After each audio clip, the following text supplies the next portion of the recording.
natin itong kanilang liempo. Sakto lang yung ano niya, yung kapal niya. Pero medyo malaki siya sa normal, no? Normal na liempo. Tikman muna natin without the sauce.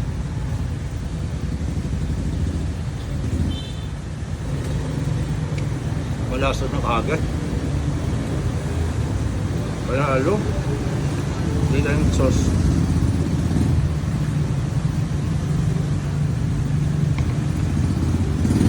Wow!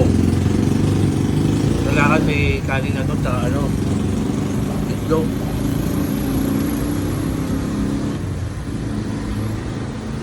Dito, meron pa silang okra. Healthy, di ba?